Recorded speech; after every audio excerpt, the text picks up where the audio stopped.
This next piece is also true. It's called Failure to Ride, and I wrote it in 20 minutes a few years ago when I was competing at a youth poetry slam, because we needed 2 pieces each, and I did my first piece. I was near the beginning, then everybody else was going, and I was like, oh my god, my second piece sucks in comparison to everybody else's.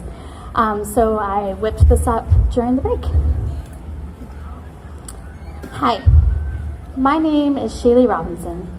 I'm 23 years old, and I don't know how to ride a bike. All my life I've heard, it's as easy as riding a bike. Well, to me, you might as well be talking about driving an 18-wheeler, because I don't know how to drive one of those either. I mean, it's not because I've never really wanted to. I mean, well, that's partially it. I mean, I wanted to, but I didn't like failure, and my parents never pushed me. Because, you know, my sister was the athlete, and I was the bookish academic, and yes, even as a kid. I started to learn when I was young, and after fall after fall after fall after fall without my training wheels, I realized I like my books better. So I turned in my helmet for the Chamber of Secrets, because I never failed at books. I stayed up all night until a new day rose, reading several 100-page novels before I left my elementary school. I was the kid who didn't play tag at recess. Instead, I was throwing snowballs at Draco and Hogsmeade, being pulled away from the Shire with the promise of adventure, and in 19th century England, picking ribbons with the Bennet sisters.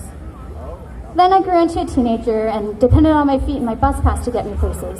I figured, oh, I can learn to ride, but walking provides enough exercise, and it's really important to support public services.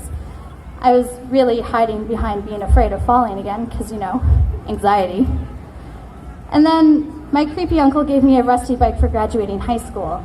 My excuse became resenting him for what he did to my sister, manifested in my refusal to ride that bike. And then a year later, I moved to Fernwood, you know, hippie suburbia of Victoria. I tried to learn after buying a bike, but I failed, and I didn't like failure, so I put it out of sight so I wouldn't have to think about it anymore. I let it sit in my landlord's shed collecting dust for 4 years, but I've realized that that is failure.